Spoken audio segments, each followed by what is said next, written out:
পাখির শিকার ছিল আমার সবচেয়ে প্রিয় খেলা। একদিন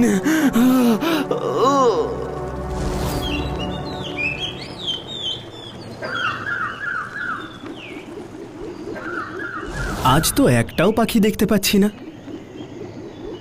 মনে হয় আমার গুলতির ভয় আর এদিকে কেউ আসছে না।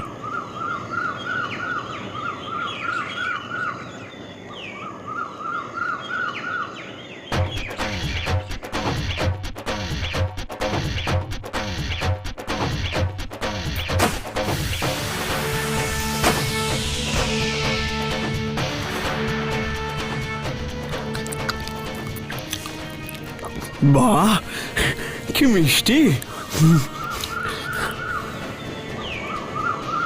কিন্তু গুলতি